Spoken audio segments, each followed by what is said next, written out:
Bom dia. Você já deu bom dia para quem está do seu lado? Se deu, dê mais uma vez, dê um sorriso para essa pessoa. Se for o esposo, a esposa, acolha aí com alegria, com carinho, um familiar, com um sorriso. Deus abençoe muito você aqui.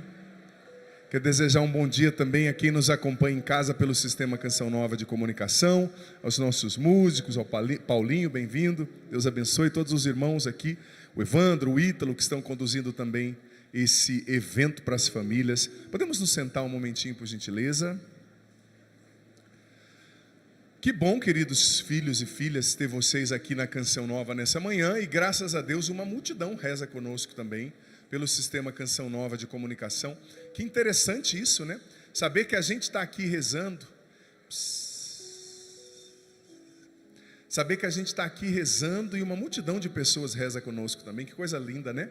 Quero convidar quem nos acompanha, que quiser e puder, vir participar. Hoje tem a missa de encerramento às 3 da tarde também, que o padre que eu vou presidir. Espero você aqui, viu, de toda a região.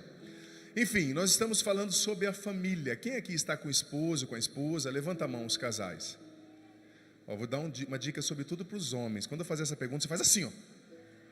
Porque tem uns homens que estão assim, ó. Uma vez eu vi um homem levantando meio em dúvida, a mulher deu uma cotovelada na costela. E ele saiu assim na hora da oração, assim. Então você assume com coragem, tá? Porque ela vai falar, tá arrependido, rapaz? Levanta essa mão, tá bom? Quem aqui é casado? Aprendeu, né? Muito bom, Deus abençoe. Olha, eu quero dizer para você, de todas as facilidades que se aplicam nesse tempo, graças a Deus nós estamos num tempo de muita facilidade, né? Ontem eu estava indo a São Paulo com um padre amigo, e ele perdeu a carteira dentro do carro, né? E com o celular ele pagou a conta no restaurante, pelo QR Code, tanta facilidade, né? Eu fiquei admirado. Quem imaginaria isso há 20 anos atrás, né? 30 anos atrás? As compras que a gente faz pela internet. Mas eu queria te dar uma notícia, já no começo dessa palestra, dessa pregação. Todas as facilidades que se aplicam para esse tempo, elas não se aplicam, a maioria delas, para o casamento, tá? Seu celular é digital, sim ou não? Você tem uma vida digital no celular, sim ou não? Você consegue pagar contas com o celular no banco de forma digital, sim ou não? Você compra coisas pela internet de forma digital e elas chegam na sua casa, sim ou não? Eu digo para você, o mundo é digital, mas o relacionamento ainda continua analógico. O casamento ainda é analógico, ou seja, tem muita mulher que queria que o marido fosse igual ao Mercado Livre, não gostei, devolvo. E recebo meu dinheiro de volta, mas não funciona, filha. E marido também, né? Não é igual ao Mercado Livre. É analógico, ou seja, o que é analógico, gente? É aquilo que é construído no processo, é aquilo que leva tempo, é aquilo que é uma construção, né? O tema desse acampamento é famílias construídas sob a rocha, e eu recebi aqui a incumbência de falar sobre o tema do acampamento, né? O Ítalo já falou, o padre, o Evandro, todos de alguma forma estão falando sobre essa construção, né? E veja bem, a palavra construção, ela é uma palavra que já denota algo que é preciso ser feito, né? Algo que não está pronto. O que é uma construção? É você criar o alicerce, é você colocar a base, a fundação, as ferragens, né? Aquilo que a gente chama de fundação da casa, junto com o concreto, com a pedra, para depois você edificar as paredes de tijolos ou de outra alvenaria específica, para depois você colocar o telhado. E nesse sentido eu gosto muito de usar o gerúndio. Eu sei que os professores de português não gostam do gerúndio, né? Indo, fazendo, construindo, né? Que não é próprio da nossa língua portuguesa, a gente pegou esse empréstimo do inglês. Mas eu gosto muito do gerúndio nessas palavras, quando eu quero falar sobre isso, porque veja bem, a família não é algo que está pronto, a família é algo que você está construindo, ou seja, é um processo analógico. Se fosse tão fácil, né? Você apertasse um botão e todos os defeitos da sua esposa sumissem, né? Se apertasse um botão e ela amansasse, né? Jesus, seria um milagre. Você apertasse um botão, o seu marido fosse lá ajudar você a colocar o lixo na hora que você pede, né? Ajudasse você a guardar a roupa, pelo menos acertasse a mira na hora de ir no banheiro, né? Para não ficar aquela coisa imunda quando você vai. Mas não é assim, né, filha? Não é assim. É analógico, é construção, é processo, é aos poucos. Então veja bem, eu vou ler mais uma vez essa passagem, que já foi lida, mas não tem problema. Ela é o tema do nosso encontro, então o padre e os pregadores todos, nós estamos insistindo nela. Mateus capítulo 7, versículos do 24 até o 27. Presta atenção mais uma vez, você aqui e você em casa. Portanto, quem ouve essas minhas palavras e as põe em prática, é como um homem sensato que construiu a sua casa sobre a rocha. Caiu a chuva, vieram as enchentes, os ventos deram contra a casa, mas a casa não desabou, porque estava construída sobre a rocha. Por outro lado, quem ouve essas minhas palavras e não as põe em prática, é como um homem, uma pessoa sem juízo, que construiu sua casa sobre areia. Caiu a chuva, vieram as enchentes, os ventos sopraram e deram contra a casa, e ela desabou, e grande foi a sua ruína. Palavra da salvação. Não, está muito fraco. Palavra da salvação. Veja bem, essa palavra é muito preciosa para nós, e ela se aplica não só para o casamento, tá? Porque tem gente, quando a gente vai pregar sobre família, as pessoas entendem que a gente está falando só para casais, né? Mas o relacionamento de um filho com um pai não é um relacionamento familiar, sim ou não? O relacionamento do avô com o neto, do cunhado com a cunhada, são relacionamentos familiares. E isso se aplica a tudo. O que Jesus está falando? Olha, quem ouve a minha palavra e põe em prática é alguém que constrói a casa sobre a rocha. Quem ouve a minha palavra e não põe em prática é alguém que construiu a casa sobre a areia. Veja bem, ambas as casas, que estava construída sobre a areia e a que estava construída sobre a rocha, enfrentaram os mesmos problemas, enfrentaram as mesmas realidades. Ambas veio a chuva, o vento, a enxurrada. Mas o que diferencia essas casas? O fato de escutar e colocar em prática. Nesse final de semana, você aqui, você em casa, está escutando a palavra de Deus. Sim ou não? Mas isso é o suficiente? Sim ou não? Não é o suficiente. Porque você lembra que aquela passagem do Evangelho de João, que Jesus disse, olha, vós todos estáis limpos, aliás, vocês estão limpos pela palavra que eu tenho falado, mas nem todos. Por quê? Ele estava falando de Judas Iscariotes, que o iria trair. Judas passou 3 anos e meio quase com Jesus, ouvindo Jesus todos os dias. Mas mesmo assim ele não se deixou transformar por Jesus. Ele não se deixou tocar por Jesus. Ele não se deixou purificar por Jesus. Por quê? Porque ele ouvia, mas não colocava em prática. Então você aqui, você em casa, saiba disso. Não adianta você vir no acampamento, você ouvir essa pregação, você rezar conosco, se você não se aplica em colocar em prática. É isso, a palavra é se aplicar, se esforçar. Por quê? Porque se você se esforça para colocar em prática, isso, você vive o relacionamento do jeito que Deus pede, com a sua esposa, com o seu esposo, com o seu pai, com a sua mãe, com a sua avó, com o seu neto, com a sua cunhada, e você tem esse respaldo, sabe? Mas é preciso colocar essa palavra em prática, filho, filha. Porque infelizmente, nós ouvimos muitas palavras hoje em dia, é ou não é verdade? Escovando o dente, a pessoa liga o celular, quantas coisas não vão chegando, né? Vão ensinando para você qual que é a origem da unha dos dinossauros, conhecimento que não vai te acrescentar nada. Aí você vê um vídeo, e vê outro vídeo, e vídeos que chegam no WhatsApp, a gente ouve muita coisa. Sim ou não? Só que o nosso coração, presta atenção, precisa aprender a entender, a distinguir o que é essencial do que é transitório, porque existem muitas palavras. Eu não tenho a pretensão de achar que, como acontecia no século passado e retrasado, a palavra do padre naquela paróquia, naquela cidade do interior, era uma palavra, era a palavra. Hoje, infelizmente, não, é mais uma palavra. Infelizmente para muita gente. Só que a gente precisa ter a noção de que a palavra de Deus é soberana e que nós precisamos colocá-la em prática. Esposa, imagina como seu marido seria se ele colocasse em prática tudo o que ele ouve a respeito de Jesus. Imagina como ele não seria para com você. Esposo, imagina como a sua esposa não seria se ela acordasse de manhã vivendo a palavra de Deus ao seu respeito, colocando em prática a palavra. Se ela não acordasse brava, que às vezes ela acorda, né? Às vezes ela acorda um leão, não só por causa do cabelo, como eu dizia, mas por causa do temperamento, já brigando com você, porque às vezes quando acorda, né? Aquela coisa assim, mas é o temperamento bravo. Imagina se ela, não é que ela vai mudar a essência dela, mas imagina se ela colocasse em prática sempre a palavra, no jeito de conversar com você. Imagina se a sua esposa cobrasse você a partir daquilo que ela ouve de Jesus, colocando em prática a palavra. Como não seria essa esposa? Quão doce não seria essa esposa, né?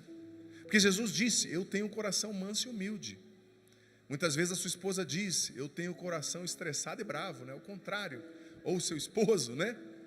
Mas imagina se a sua esposa absorvesse isso, o caráter de Deus, o caráter de Jesus. Se ela colocasse isso em prática, como não seria uma esposa maravilhosa?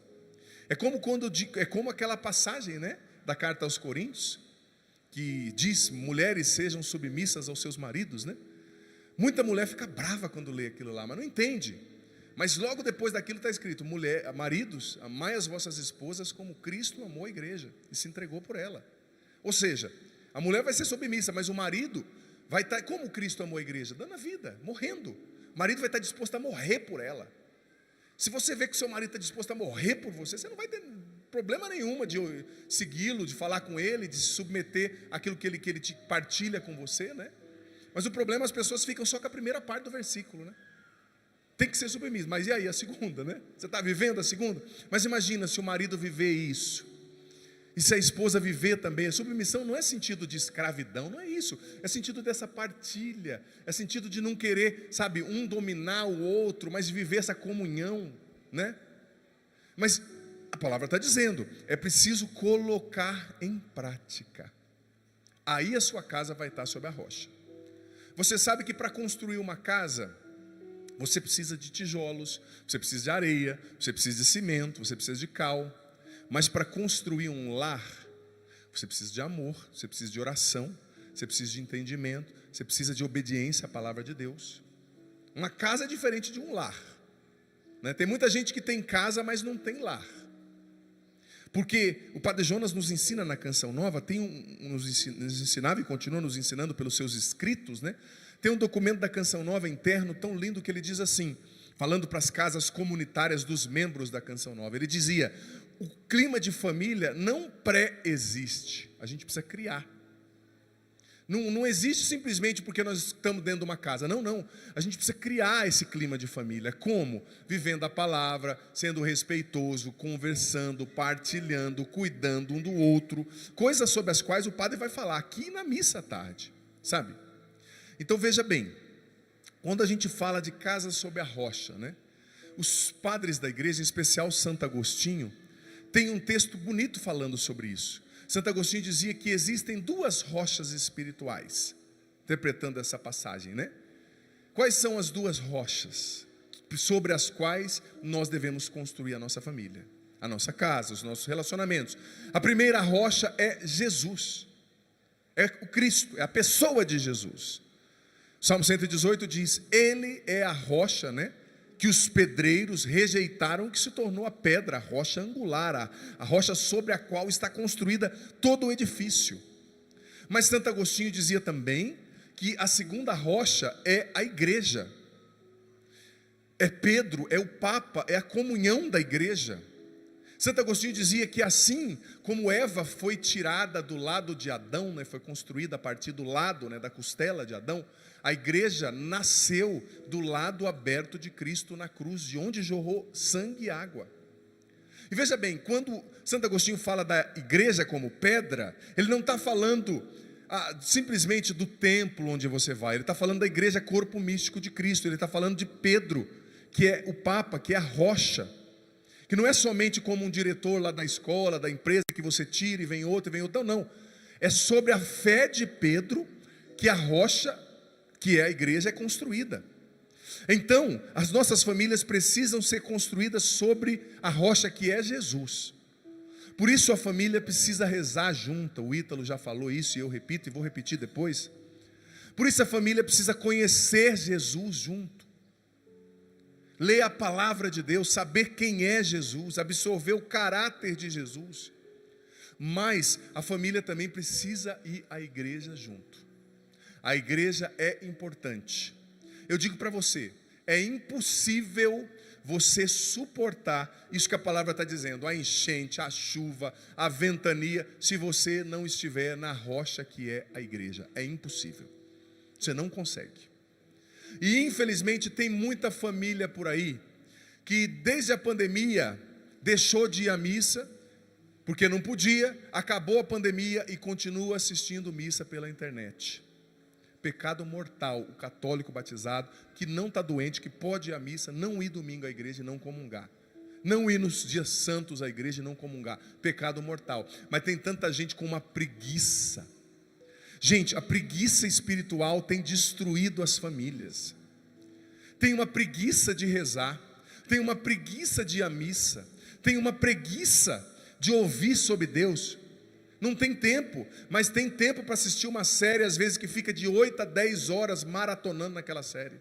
Para isso tem tempo. E muitas vezes uma série cheia de ideologias, com conteúdos contrários à família, com conteúdos contrários ao evangelho, absorvendo aquilo, absorvendo aquilo, absorvendo aquilo. Então é preciso ir à igreja, sabe? As famílias precisam ir à igreja, os jovens precisam ir à igreja, sabe? Só que hoje nós estamos tão egoístas, que até a gente quer uma igreja que venha até nós. Daqui uns dias vão estar ligando aqui na Canção Nova, falando: "Nossa, o senhor não pode entregar a comunhão aqui em casa, delivery, não?" O padre pega uma moto, né? Imagina eu chegando com essa batinona de moto lá, falando: "Corpo de Cristo", sei lá de dentro, nem sai lá fora, fala amém, deixa aí Deus nos defenda, né? O sacrilégio. Mas pode dizer como muita gente pensa, né? Deixa aí nas cartas e depois eu pego. As pessoas estão preguiçosas. Aí meu tempo é muito precioso. Vou lá na igreja, aquele padre não me agrada. Seu tempo é muito precioso para você ficar gastando na internet, para ficar vendo aí vídeo que não deve no Instagram, para ficar caindo muitas vezes no adultério pela internet. Seu tempo é muito precioso. Por que você gasta mal? Por que eu gasto mal? Nós precisamos ir à igreja. A família precisa ir à igreja. Sabe, toda a família precisa ir. É tão bonito quando o pai e a mãe levam a criança à igreja, desde criancinha, desde novinha, né? Eu vejo os meus sobrinhos, são crianças, claro, um de 5,5, outra de 2,5. Às vezes na missa eles ficam lá espiritados, mas quando eu vou celebrar em casa, por mais que eles baguncem e se divirtam, às vezes como crianças, eles já têm noção do sagrado, sabe? A hora que começa a missa eles mudam um pouco. Eles entendem que o tio não é mais o tio que estava chutando bola, é o tio que está com a estola, com a túnica, com a casula, que eu celebro às vezes na casa da minha mãe, né? Tem uma capelinha lá, simples, claro, sem o Santíssimo, só uma capelinha. Eles já estão entendendo, com 2 anos e meio e 5, por quê? Porque minha irmã leva na missa. Se não levar, tempos atrás eu fui numa casa, que eu estava com um crucifixo na mão, aí a criancinha olhou e começou a chorar. Eu falei: "Por que você está chorando?" "É porque tem um homem morto nessa cruz." "Nunca te mostraram?" "Não." "Nunca te falaram quem ele é?" "Não." Criança ali dos 4 anos não sabe quem é Jesus. Por quê? Porque não é importante para muita gente. Só que daí vem a pancada, vem a batalha, porque as lutas vêm para todo mundo, gente, sobretudo para uma família. E eu vou dizer uma coisa para você: quando você está vivendo do jeito que o diabo gosta, sabe? Quando você está só numa rocha da vida aí, ó, o diabo não vem com fúria contra você, porque você é do time dele. Mas a hora que você começa a rezar, a hora que você deixa de se vestir igual uma piriguete, ai Jesus, a hora que você deixa de ficar mamando cachaça igual um cachaço, né? Bebendo, aí as batalhas começam. Isso é ótimo sinal que você está saindo do time do demônio, do inimigo, do mundo, né? E as batalhas vêm, e sobretudo quando a gente está tentando ser de Deus, as batalhas vêm. É preciso ir à igreja. "Padre, ninguém em casa vai." Então vá você. Vá você. Comungue. Gente, você não tem noção a força que é para uma família quando tem um membro que comunga todos os dias, que vive a comunhão diária. Você não tem noção. Ninguém vai, então eu vou todo dia, vou comungar um dia pelo marido, um dia pelo filho, um dia pelo neto, sabe? Vá você, a igreja é a rocha, é preciso que nós participemos da igreja. Agora veja só, uma coisa que é importante a gente ter, falando agora sobre família, adentrando mais no tema, a gente precisa entender, o Catecismo da Igreja no número 2205 diz o seguinte, que a família não define a si mesma, ela foi definida por Deus, ela foi constituída por Deus na sua essência. Num tempo de tanta ideologia, né, que estão querendo mentir sobre a identidade, a mentira da ideologia do gênero, que quer confundir os nossos jovens, mentindo sobre a identidade sexual, afetiva deles, a família foi constituída por Deus, ponto, do jeito que Deus a fez. A família, o ser humano, não se autodefine, como a ideologia de gênero ensina, mas ela foi definida por Deus, e a família é uma instituição divina. É uma instituição divina. Casamento não é brincadeira. Se você casou, Jesus disse no Evangelho, quem casa, deixa o seu esposo para casar com outro, está em adultério, não pode comungar, não pode confessar. Está em adultério, tem que resolver a situação. Talvez começar um processo para ver se tem um critério de nulidade matrimonial, para ver se o primeiro casamento talvez não aconteceu, porque se aconteceu ninguém pode anular, né? Mas para tentar regularizar a situação diante de Deus. Mas tem gente que acha que o casamento é um carnaval. Ah, não deu certo, eu separo, pego um, pego o outro, sabe? Não, não é assim. Casamento é algo sério, por quê? Porque família é instituição divina. O catecismo ensina que a união natural entre o homem e uma mulher foi elevada por Cristo ao status de sacramento, de bênção divina, de união divina, de instituição divina, sabe? Então, é preciso a gente entender que o casamento é sério, gente, é sagrado, não é brincadeira, não dá para devolver, viu, meu amigo? Você que está decepcionado aí, né? A grama é sempre mais bonita no jardim do vizinho, não é verdade, né? Vem lá a vizinha, olhando para você, você joga o cabelo e vai olhando e dá aquela empinadinha, né? Você já fala, sai de reto, Satanás. Olha para cima, olha para baixo, né? Instala um joguinho no celular, vai caçar Pokémon, faz qualquer coisa, né? Mas a mulher que você tem que olhar é a sua esposa, ponto. Tá gordinha? Talvez um pouquinho, né? Seu marido forte, malhando o pânceps, é o único músculo que cresce, é esse aí, minha filha, acabou, tá? É esse maridão aí, careca ou com cabelo, é esse que Deus te deu e é esse que você assumiu. Sabe que tem uma frase muito legal, o J.R. Tolkien, que é aquele autor cristão que escreveu a trilogia do Senhor dos Anéis, né? Não sei se você conhece, um autor muito interessante, quem já assistiu o filme do Senhor dos Anéis. Ele dizia o seguinte, presta atenção nessa frase que interessante, olha só. Quase todos os casamentos são erros, no sentido das diferenças temperamentais, e todos poderiam encontrar parceiros mais adequados. Essa esposa não tem nada a ver comigo, padre, nossa, esse marido. Mas não se engane, continuou Tolkien, a sua verdadeira alma gêmea é a pessoa com a qual você é casado, ponto, acabou. Ela é sua alma gêmea. Olha aí para sua alma gêmea, talvez meia manca, meio careca, gordinha, já não é mais aquela mocinha, né, que você conheceu há uns 30 anos atrás, né? Talvez tudo que estava em pé está apontando para o solo, mas é ela, meu irmão, é ele, minha irmã, acabou, é essa pessoa. O casamento não é brincadeira. Nós estamos num momento, tempo de aventura, as pessoas só querem viver gotículas de prazer, entendeu? Mas é essa pessoa, ponto. E para você que é jovem, cadê os jovens que não casaram aqui, ou os adultos que ainda não casaram, estão solteiros? Levanta a mão. Tem uns que já levantam até assim, né? Filma eu, estou solteira, meu número, põe aí na legenda. Não é para isso. Mas os jovenzinhos, as crianças, levanta a mão também, os mais jovenzinhos, pode levantar. Tem uns que estão em dúvida, aquelas duas ali que querem ser freiro, estou em dúvida. Depois da missa me procura, já vou levar para o convento as duas. Que idade tem essas duas aí? Fala bem alto para mim. Que idade? 14 e 18? É a idade boa para ir para o convento, o que vocês acham? Eu perguntei quem quer casar, elas não levantaram, então já vou jogar a estola, lá sai. Se tiver algum menino também olhando muito, eu já levo para o seminário também. Os padres chegam uma época da vida que é assim, já ficou olhando muito, vem cá, vamos conversar, não quer almoçar lá no seminário, já vamos levar. Claro, se for vocação, óbvio, né? Mas enfim, eu vou dar uma dica para você que quer casar. Quem aqui quer casar? Levanta a mão, que não está casado ainda. Você tem certeza? As meninas não levantaram de novo, é vocação. Senti. Não levantaram. Mas enfim, você sabe que as pessoas que namoram não entendem uma coisa. Você tem que namorar de olho aberto e casar de olho fechado. Porque assim, a pessoa namora de olho fechado. Ai, meu amor, ai, tão bonita, é legal. Aí ela é brava, mas é tão bonitinha a braveza dela. Amanhã é uma onça, prenha, como eu falei na missa sexta. Gospe fogo pelas ventas, brava, nossa, irritada. E quando vem a TPM, então, meu amigo, carnação do mal, né? Ai, que lindinha, ai, é tão bonitinha, tão fofinha, bravinha, né? Vai, pensa com exatidão.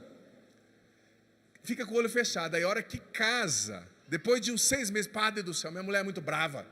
Nossa, Padre do céu, não quero estar com essa mulher. Meu amigo, você devia ter casado com o olho aberto. Você, no namoro, fica com o olho aberto. Olha, o temperamento dela é forte. Vai lá conhecer a sogrinha, né? Que a sogrinha dá no olho do marido. Você já vai vendo, opa, uma cópia da minha sogra, né? Vai conhecer. Você casa com o olho aberto. Quem é essa pessoa? Quero conhecer. Quem é? Agora, depois que casou, meu amigo, fecha o olho, que acabou. Você casou. É para sempre, não é brincadeira. Fecha o olho depois que casou. Ai, padre, ele está engordando. Ai, padre, ele é chato. Ai, padre, nossa, ele é uma lesma. Para morrer de repente demora 13 meses, né? Nossa, padre, ela é muito chata, ela é muito detalhista. Meu filho, a hora de estar com o olho aberto era no namoro. Agora casou, fecha o olho, acabou. Agora é o contrário, a pessoa casa com o olho fechado e quer abrir depois que casou. Deixa de ser anta, não quero ofender as antas, desculpa. Deixa de ser, meu irmão. Você tem que abrir o olho na hora do namoro. Namoro é para terminar. Você vai conhecendo, se não deu, termina. Agora no namoro vive como se tivesse 30 anos de casado. Aí depois que casa, vive como se estivesse começando o namoro, né? É um fogo no namoro, né? É um fogo que dá medo. Depois de 10 anos de casado, o cara chega e fala, padre, sabe aquela coisa lá, que os casais geralmente fazem para ter filho? Rapaz, faz tempo, hein? Nossa, nem lembro, né? Por quê? Porque a gente não vive do jeito que Deus pede. Por que a igreja diz? Namoro não é tempo do sexo, namoro é tempo de... Sexo é dentro do casamento. Essa é a doutrina cristã. Você que está vivendo o seu namoro, sexo livre, você está em pecado mortal. Você não pode comungar. Deus chama você a viver a castidade no namoro, ponto. Ai, padre, que radical. Não é radical, é que você fica... No namoro, o cara conhece cada milímetro do corpo da mulher. Conhece as curvinhas, conhece outras coisas mais que eu não vou falar ao vivo. Mas depois, quando casa, não conheceu o temperamento, não conheceu o coração, não conheceu a alma, conheceu só o corpo. Aí perdeu a graça, porque depois que você casou, você poderia conhecer o corpo, porque você já tinha conhecido a alma, entendeu? Você já teria conhecido o interior, você já teria conhecido os valores, você já teria conhecido as virtudes da mulher. Não, só conhece o corpo. Então a igreja ensina, cada coisa no seu lugar. No namoro se conheça, se conversa. E tem namorado que não conversa, porque não dá tempo. É só, né? Rala e rola, Depois casa, fica 10 anos sem fazer sexo. Um dia eu ouvi um pregador falando algo que eu achei muito interessante. Ele falou assim, olha, Deus fica triste quando o namorado faz sexo, mas fica mais triste quando o casado não faz, né? Ô padre, que isso? Por quê? Porque a gente inverte as coisas só para desobedecer a Deus. Se Deus falou que é assim, ponto. Por que a gente quer desobedecer? É a petulância soberba do ser humano do século 21, do ser humano moderno. Não, eu me invento a mim mesmo, eu me crio, Deus falou assim, mas eu não estou nem aí. E talvez você esteja escandalizado disso que eu estou falando. Padre, mas todo mundo faz assim. O C.S. Lewis dizia que a gente se desviou tanto da vontade de Deus, que quando alguém prega o que é a vontade de Deus, as pessoas se escandalizam. Onde já se viu? A maioria faz, eu já falei na sexta e repito, foi a maioria que não entrou na arca, foi a maioria que construiu o bezerro de ouro, foi a maioria que pediu solte Barrabás e crucifique Jesus. Então não siga a maioria, siga Jesus. Não siga a maioria, siga Jesus Cristo, ponto. Ai, que moralismo. Não é moralismo, filho. Eu sou padre, eu atendo os casais, os namorados, os casais que casaram, os casais de 30 anos, os casais que separaram. E para você que está namorando agora, o sexo é a coisa mais importante do mundo. Só que depois que você casa, existem outras coisas. E se você gasta toda a sua bala no namoro, que graça vai ter depois de casado? Que comunhão, que descoberta que vai ter depois que você casar? Porque você já viveu tudo. Você não soube se guardar, você não soube esperar. Parece loucura, mas não é. Deus chama você à castidade. E depois que você namorar, você vai viver a sua intimidade com a sua esposa para sempre. Mas é a castidade, ponto. Ai, padre, é muito radical. Não é radical, é Bíblia. Não é radical, é doutrina. É céu. Você quer ir para o céu? Obedeça a Jesus. Gente, e quanta gente que vive isso depois testemunha, quanto que é diferente depois no matrimônio, entendeu? Quando se guarda, quando se conhece, quando se conversa. Quanto casal que não conversa. Por quê? Porque não aprendeu no namoro a conversar. Porque era aquele fogo, só que chega uma hora que o fogo vai abaixar, é natural, né? E aí, não aprendeu a conversar, não tem amizade, só tinha carne. Quando não tem amizade, a carne passa. Por quê? Porque a sua carne vai envelhecer, como a da sua esposa. Mas e a amizade, a comunhão, a interatividade? É isso que vocês precisam construir no namoro e manter pela vida toda. Então veja bem, construir sobre a rocha é ouvir e obedecer a doutrina, por mais que pareça dura. É colocar em prática a palavra de Deus. É obedecer a Deus. É isso que faz a nossa casa estar construída sobre a rocha. E mais uma vez eu digo, casar de olhos abertos, namorar de olhos abertos e casar de olhos fechados. Ou seja, o namoro é o momento de conhecer. Mas enfim, eu vou começar agora a discorrer sobre um assunto que muito possivelmente eu vou terminar na hora da missa, que é bastante assunto. Ele vai envolver esses dois momentos, a pregação e a missa. Você sabe que para a gente construir a casa da gente sob a rocha, que é Jesus, a gente precisa fazer muitas correções na nossa vida.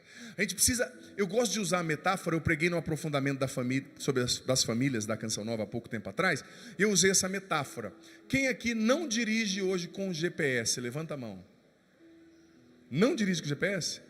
Nossa, raridade, hein? Porque hoje a gente está ficando emburrecido, né, pelo GPS. Não é emburrecido, ele nos ajuda, mas a gente não pensa mais, não raciocina mais como se raciocinava, né? Olha, eu preciso virar ali, eu preciso ir aqui. A gente não exerce mais essa capacidade, mas graças a Deus tem alguns que não usam o GPS ainda. Mas você percebeu que quando você está usando o GPS, muitas vezes você erra um caminho. Por exemplo, ontem eu estava em São Paulo. Quem já dirigiu em São Paulo sabe que errar um caminho em São Paulo custa caro, né? Às vezes demora 40 minutos para você voltar no lugar quando você erra um caminho. Você passou a entrada, nossa, 40, 30 minutos você tem que dar uma volta, é trânsito, é semáforo. Mas o que o GPS fala quando você erra um caminho? Ele diz o seguinte: corrigindo a rota. Já aconteceu isso com você, sim ou não? Muitas vezes eu ouço meu GPS, né? Agora eu estou melhorando, mas às vezes você fica meio desatento com alguma coisa, você passa a entrada, né? Corrigindo a rota. Às vezes em São Paulo eu estava indo celebrar a missa, gente, e errava, nossa, chegava na hora da missa esbaforido. E no casamento, na família, também muitas vezes o nosso GPS espiritual vai precisar corrigir a rota. Corrigir a rota para quê? Para ouvir essa palavra e colocá-la em prática. Para colocar nossa casa mais uma vez sob o alicerce que é Jesus, que é a rocha, que é Jesus. E você sabe que para corrigir a rota, muitas vezes a gente vai precisar mudar hábitos. Mudar hábitos. É uma das coisas muito difíceis na vida da gente, sabe? É mudar hábitos. Mas existem hábitos que a gente vai enraizando dentro de nós, permitindo-se enraizar, que são totalmente contrários à família, que são totalmente contrários ao amor. Por exemplo, eu vou ser sincero com você, isso não é moralismo, isso é profecia, é denúncia do mal, é a palavra de Deus. Mas muitas pessoas vão precisar corrigir a rota do que ouvem, assistem e veem em casa para ouvirem Jesus e colocarem a palavra de Jesus em prática. Tem músicas, me perdoe, que não pode tocar numa casa cristã, não podem. Você tem que tomar cuidado, porque, gente, as nossas famílias estão ficando contaminadas, presta atenção, é uma brecha para a ação do mal, contaminadas muitas vezes pelo demônio, por aquilo que a gente vê, assiste, ouve, lê. O mal entra pelos ouvidos, pelos olhos, pela sensibilidade. Tem que corrigir a rota, sabe? Filtre, uma atitude para você blindar sua família, blindar seu casamento. Filtre o que é ouvido, o que é assistido na sua casa. É preciso filtrar, é preciso colocar limite. Você, pai e mãe, sobretudo, você é o senhor dessa casa, depois de Deus. A senhora, então coloque limite. Por exemplo, tem músicas que não dá. Gente, quanto católico ouvindo música totalmente contrária ao evangelho e não está nem aí. Eu disse isso na sexta e repito. Sabe, para esse momento eu peguei aqui, você vai ver a letra de algumas das músicas mais ouvidas no ano passado. Nós estamos em janeiro, primeiro final de semana do ano. Então o ano passado não está distante. Vê se isso aqui não é o totalmente contrário, a antítese do que o evangelho ensina sobre o amor. O que o evangelho ensina que o amor é? O amor é compromisso. O amor é dar a vida. Casamento é algo sério, a gente se compromete para dar a vida pelo outro, para amar o outro até o fim. É isso que a igreja ensina, que a Bíblia ensina, sim ou não? Olha só, um trecho da quinta música mais tocada no Brasil no ano passado. Olha só, que muitos católicos estão ouvindo em casa. Presta atenção. Olha o que me aconteceu, achei alguém igual a eu. A gente se entende assim, porque nenhum dos dois é de para sempre. Mas eu gosto assim. Ela não me ama, mas eu gosto assim. A gente se pega sem se apegar. A gente usa a cama só para se usar, sem amar, mas eu gosto assim. Ela não me ama, eu gosto assim. A gente se pega sem se apegar. A gente usa a cama só para se usar, sem amar. Quinta música mais tocada no Brasil, que muitos católicos estão ouvindo em casa. Isso aqui é contrário ao evangelho. São João Paulo II dizia que amar não é usar, amar é dar vida. Ela está dizendo o seguinte, essa música: olha, eu quero um relacionamento assim, ó. Tem gente que já está rindo aí, né? Você ouviu, né, cara de pau? O ano inteiro. No churrasco, né? Toda churrascada. Ouvindo, né? Com um amigo meu do Ceará. Eu não sei o que isso quer dizer, mas quando ele quer dizer que está dançando, ele faz assim, né? Lá na churrascada, e você só cantando isso aí, né, cara de pau. Mas o que está dizendo? Olha, não existe amor, eu quero usar você, fazer sexo com você, depois te jogar. A gente usa a cama sem se apegar, não tem compromisso. Só uso você e jogo fora, depois eu uso outra pessoa. Gente, a Bíblia ensina que amar não é usar. São João Paulo II dizia isso. Amar é respeitar alguém. Porque eu digo para você, sobretudo, cadê os homens aqui? Levanta a mão. Usar uma mulher, homem, até uma anta usa. O que te faz homem é a capacidade de honrar e amar sua mulher até o fim, a cada dia. Sabe? Até um animal usa uma mulher. Mas o que te faz homem de verdade, o que te distingue do outro, é a capacidade de ser fiel, de conquistar essa mulher a cada dia, até o fim. Ai, padre, ela não está mais afim de mim, ela não tem mais desejo. Talvez você não está estimulando do jeito certo, não está amando, não está cuidando, não está respeitando. Amar não é usar sem compromisso. Isso aqui é totalmente contrário ao evangelho. Música assim não pode tocar numa casa cristã, não pode. Porque você está vindo na missa, ouve 5 minutos de homilia e fica se enchendo dessa porcaria contrária ao evangelho. Olha só, essa aqui vai ser difícil. As crianças fecham o ouvido. Olha só, letra do funk mais ouvido no Brasil em 2023. As nossas crianças e jovens ouvem demais isso. Olha que poesia linda, que profunda essa letra. Fala de coisas tão elevadas, olha só. E aí, monstrão, me arrasta para o teu barraco. E soca, soca, soca, soca, soca com pressão. Soca, soca, soca, soca, soca com pressão. Soca, soca, soca, soca, soca com pressão. Eu chequei para para fazer você pirar. Hoje eu vou jogar a minha raba. Depois ela repete no primeiro refrão 39 vezes a palavra soca. É isso que nós estamos ouvindo nas casas cristãs.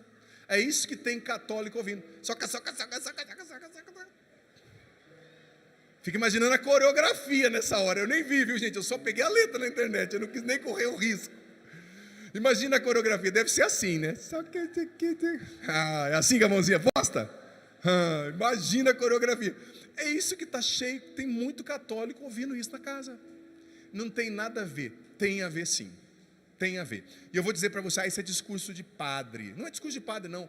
A Universidade de Harvard, em 2016, publicou um estudo provando o seguinte, que todo o estímulo lúdico, arte, música, poesia, cinema, ele afeta uma área do nosso cérebro chamada hipotálamo, que é o cérebro reptiliano, que não passa por aquilo que é o neocórtex frontal, né?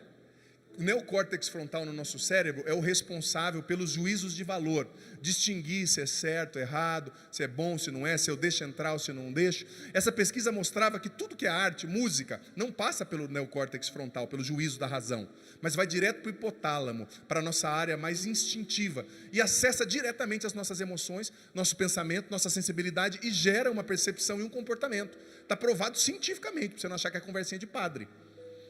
O que você ouve afeta você, sim. A ciência comprova. Ponto. Ah, mas eu quero ouvir. Então tá bom. Então sua família vai estar construída pela areia. E quando cair, ó, eu vou virar minhas costas e falar para você, banana, ó. Banana, você não vem pedir para eu ajudar, não. Vai catar coquinho. Como dizia lá na minha terra, vai cuspir no chão e sair nadando, né? Que eu não vou te ajudar, não. Por quê? Porque você tá escolhendo. Soca. Você está escolhendo, imagina, meu Deus do céu, o que um padre tem que pregar aqui. Ele tem que pregar isso porque você está deixando isso entrar na sua casa muitas vezes. Ai, mas meu filho gosta. Você é um homem, é um saco de batata. Você tem que falar para o seu filho, quando você casar e tiver a sua casa, você ouve. Aqui na minha casa essa porcaria não entra. Amém. Eu quero dormir com a minha namorada aqui. Não, essa casa é uma casa cristã. O dia que você casar, você faz o que você quiser. O dia que você for embora e sustentar, você faz o que você quiser. Enquanto você está na minha casa, essa é uma casa cristã decente. Essa porcaria não vai acontecer aqui não. Agora você não tem coragem, uma lesma, me perdoe, dominado pelo filho. Olha só, letra da 7ª música mais tocada do ano passado. Agora é a sofrência, né? É a dor. Porque tudo que eu quero é proibido ou faz gostoso. Sua boca é o mel, deixa eu me lambuzar de novo. Olha só, é a música que você está cantando. Na cama você tem talento, você manja dos movimentos. Olha só, 7ª música mais ouvida do Brasil. Tem de tudo, só não tem sentimento. Ah, esse corpão moreno derrete na minha boca igual um bombom. Pena que você é para frente, tem uma porrada de gente que você pega além de mim. Você tem noção do que o cara está dizendo aqui? Ou seja, essa aqui, a intimidade sexual em si na igreja é reservado para o fórum íntimo do casal, não é essa exposição. E o cara está elogiando a mulher, você é para frente, isso é ótimo, por quê? Porque você sai aí dando o seu tempo, sua atenção, para um monte de gente, não me entenda mal, hein? Olha só, para um monte de gente. Então você é muito legal, gente, isso é totalmente contrário ao Evangelho. O seu corpo é sagrado, você é templo do Espírito Santo. Você não foi criado para ser usado e cuspido, jogado fora pelos outros aí não. Por isso que tem tanta gente ferida, porque busca amor onde o amor não está. Busca ser amado e só é usado e jogado fora. E a ferida só aumenta, e o vazio só aumenta. Porque no pecado não está a sua felicidade. No pecado não está a sua felicidade, não é só... Gente, mais uma vez eu digo, nós estamos numa sociedade, tem um documento do magistério da igreja chamado Sexualidade Humana, Verdade e Significado, muito bonito, que ele diz o seguinte, que a gente está num tempo, numa sociedade sensualizada e sensualizante. Tudo é sensualidade. O sexo é bonito, mas não é o único sentido da vida, gente. E não é para ser cantado, vivido dessa forma animal. Mas o sexo está sendo celebrado sem sentimento, de qualquer jeito, o que importa é se usar. Não. Se você quer ser cristão, essa porcaria não pode entrar na sua casa. Sabe? Porque o que acontece? A pessoa fica ouvindo só isso, só essa música que diz que vou pegar, que eu vou trair, vou negar que eu traí, que eu vou pegar, o corpo do outro é um bombom na minha boca. Depois, meu amigo, você vê lá a piriguete da sua vizinha rebolando e parte para o abate e não sabe por quê. Me perdoe a sinceridade, porque você fica se alimentando dessas porcarias, dessas impurezas. Cristão não pode deixar qualquer coisa entrar pelos olhos, pelos ouvidos. Não pode. Na sua casa, essa porcaria não pode tocar. Sabe? E eu vou dizer para você, você sabe por que tem tanta novela mostrando impureza, depravação no Brasil? É porque tem gente que assiste, tem gente que gosta. Quando eu e você chegarmos num lugar que uma música dessa estiver tocando e a gente se retirar, quando esse povo começar a sentir no bolso o nosso boicote dos católicos, eles vão deixar de produzir tanta porcaria, sabe? Porque as pessoas pagam R$1.000 para ir num show desses cantores que estão cantando essas coisas aqui. Agora você faz um evento na igreja, às vezes cobrado R$25, todo mundo revolta. Para o mundo você paga 1.000, para a igreja tem que ser tudo mal feito e de graça, sabe? Até quando, gente? Até quando? Isso não é moralismo, isso é pregação da palavra de Deus, porque a gente perdeu tanto a noção do certo e do errado, tanto a noção do certo e do errado, sabe? Que se a gente não fala, as pessoas não sabem. Perdemos a noção, não é moralismo, é verdade. É a verdade sendo pregada. Ah, mas ninguém faz. Mais uma vez eu digo, não siga a maioria, siga Jesus. Tenha coragem de ser diferente. Tenha coragem de ser diferente. E como eu dizia na sexta, e eu repito, a gente precisa tapar as brechas na nossa família. O diabo não bate no seu muro, ele vai bater na sua brecha. Ele não está interessado no muro que você levantou, ele está interessado na brecha que você deixa. Então às vezes entra pelo ouvido, às vezes entra pelos olhos, entra por outros estímulos. E eu digo para você, quantas famílias não rezam juntas? Não rezam juntas, mas cada um com o seu celular no seu quarto, cada um com a sua televisão, assistindo o que quer. Gente, me perdoe, falando da ideologia de gênero, dessas ideologias que a gente vê por aí. Você já parou para pensar por que 20 anos atrás a gente não acreditava em metade das coisas que a gente acredita hoje, que a gente acha lindo e que a gente celebra, e agora está todo mundo acreditando, sobretudo os jovens? Mas será que esses jovens nasceram iluminados, eles são especiais, ou será que eles estão sendo manipulados por uma mídia corrompida, descompromissada com o evangelho, que está fazendo com que eles se tornem manipulados, massa de manobra? O jovem não estuda, vê um videozinho na internet, odeia a igreja, odeia Jesus, e se acha inteligente. Quer ser inteligente? Antes de emitir um juízo, leia 2 livros sobre o assunto, de gente que estudou de fato. Leia também livros da igreja, leia também nosso ponto de vista. Às vezes a pessoa quer aprender sobre a igreja e vai ver num site pagão. Quer aprender sobre Jesus, vai ver um pagão falando. Não, vai ouvir os padres também, vai ouvir quem está na igreja. Gente, os tempos são maus.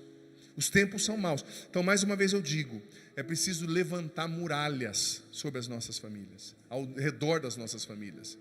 Quem aqui tem o hábito de rezar em família? Levanta a mão. Quanta gente. Ó, mas e de dançar na festa? Ouvindo isso aí? Garanto que se eu pedir aqui, muita gente vai levantar a mão. E as pessoas, gente, elas se acham muito inteligentes, sabe? Ai, padre, o que tem? Eu sou moderno, a gente tem que se abrir. Você sabe, eu gosto muito daquela palavra do Chesterton, que dizia o seguinte: cada geração é salva por um punhado de pessoas que têm a coragem de não serem atuais. Eu sou atual. É isso que você chama de atual, daqui 10 anos é brega. Envelhecer é difícil, né, gente? Você vê, eu estava vendo uma foto quando eu tinha 18 anos, o estilo de cabelo daquela época, né? Tudo ridículo. É ou não é verdade, né? A gente se achava o máximo, né? A senhora aqui que usava aquelas roupas com aquelas franjas aqui no ombro, Jesus de Nazaré, encarnação do mal aquilo lá. Quem já viu aquilo lá, né?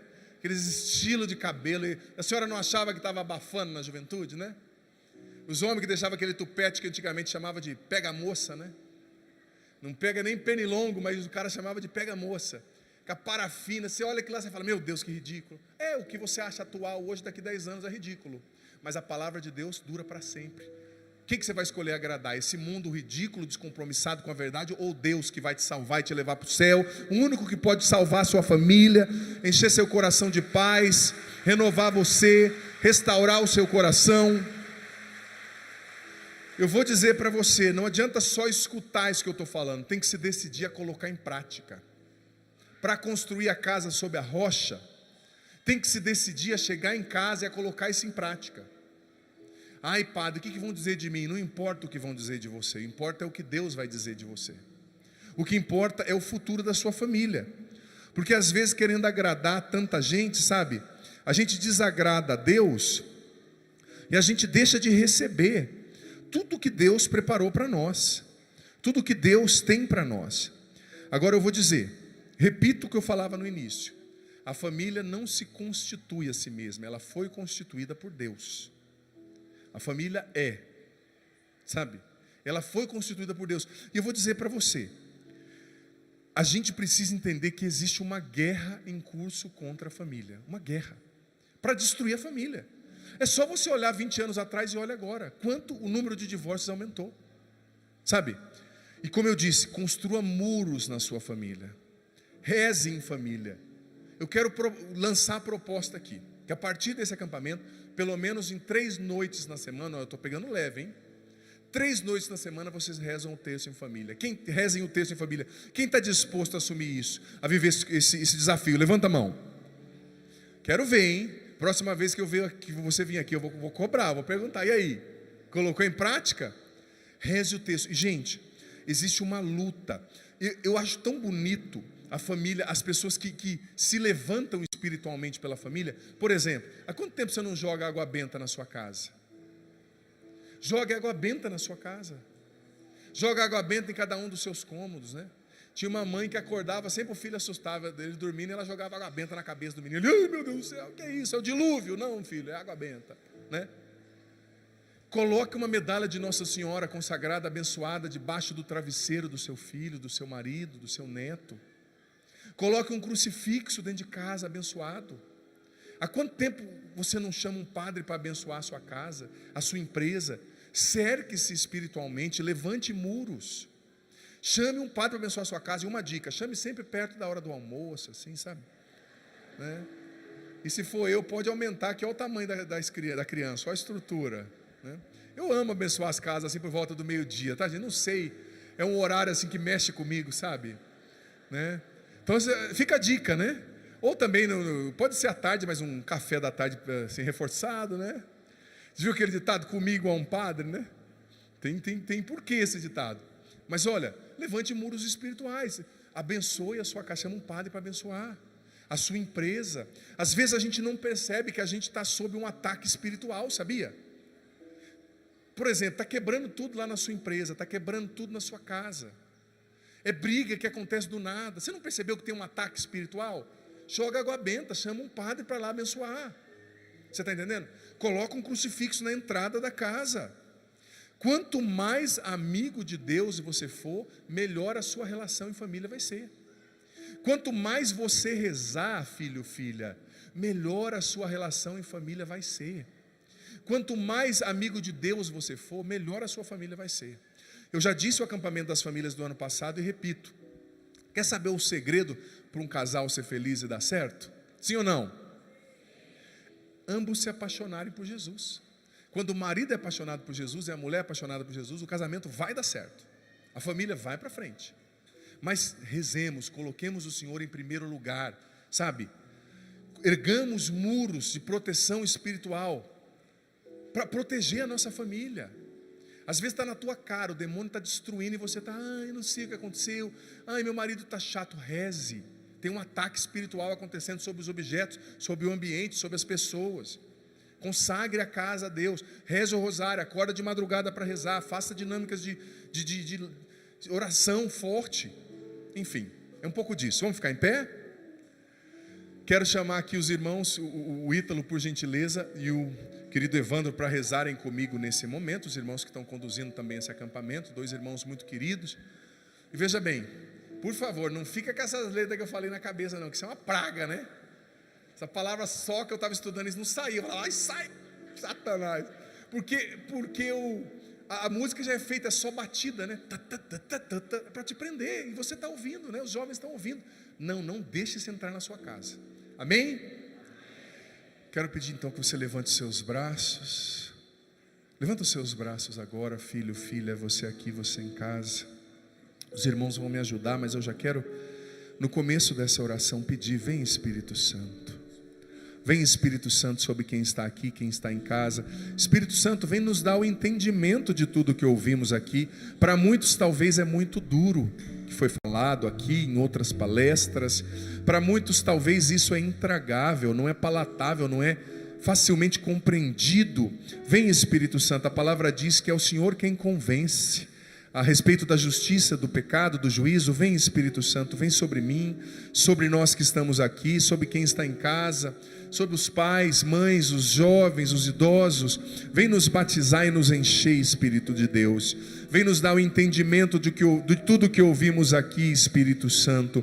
Vem baixar as nossas guardas para a palavra de Deus, baixar as nossas defesas. Muitas vezes, Espírito Santo, estamos muito armados, com a cabeça muito cheia de ideologias, muito cheia de conteúdos contrários ao Evangelho, contrários à noção de amor proposta pela Bíblia, contrário ao sacramento do matrimônio, ao que é próprio do matrimônio, ao que Deus e a igreja, a Bíblia ensinam sobre o matrimônio. Nós fomos absorvendo que trair é bom, que viver a sexualidade de qualquer jeito é bom. Nós fomos absorvendo, Espírito Santo, as ideologias, a impureza do mundo. Vem nos batizar, vem nos purificar, vem derramar sobre nós a tua unção, Espírito Santo. Vem derramar sobre nós o teu poder, Espírito Santo. Vem derramar sobre nós o teu fogo. Vem e batiza quem está aqui, batiza quem está em casa. Nos purifica, Espírito Santo, e dê a todos aqui em casa o entendimento de tudo que foi pregado. Vem, Espírito Santo, vem tirar as nossas resistências. Às vezes achamos que sabemos mais do que Deus, não nos dobramos, não nos submetemos à palavra, ao ensinamento, à vontade de Deus, mas nós queremos aqui obedecer, queremos agradar a Deus e não o mundo, queremos seguir Jesus e não a maioria. Vem, Espírito de Deus, e nos enche com a tua unção. Ori alamassuri candaralabá, shibiri alamassuri andaralabá, ora alabaria alabaria alashandaralabá, libiri alamassuri andaralabá, alabaria alashandaralabá, ora alabaria alamassuri. Te convida nesse momento. Padre Zanolato pregava, o Senhor me recordava de um grande episódio na vida de Santo Agostinho. O desejo de Mônica era que Agostinho aceitasse pelo menos ser batizado para não morrer como um pagão. E foram 3 décadas rezando, chorando, comungando, jejuando, para que ele aceitasse pelo menos ser batizado. Depois de todo o processo de conversão, quando ele já estava ordenado padre, ele celebrou uma missa e foi fechar as portas da igreja depois do término da missa. E lá no fundo, uma mulher esperava, deixando toda a assembleia ir embora. Quando Agostinho chegou na porta da igreja para fechar a porta, a mulher olha para Agostinho e diz: Agostinho, você se lembra de mim? Agostinho olhou para ela e ela novamente disse: você se lembra de mim, Agostinho? Com um olhar de sedução, como o padre bem pregava, um olhar de atração para o pecado, Agostinho disse: eu me lembro de você. Ela falou: eu sou aquela com quem você se deitou, aquela com quem você teve tanto prazer. Mas naquele momento, irmãos, Agostinho olhou nos olhos daquela mulher e disse: sim, você é aquela, mas eu não sou mais aquele. Eu não sou mais aquele. Eu sinto que enquanto o padre pregava e trazendo essas realidades que até te surpreenderam, nossa, o padre vai falar disso, o padre vai falar dessa canção, o padre vai falar dessa realidade.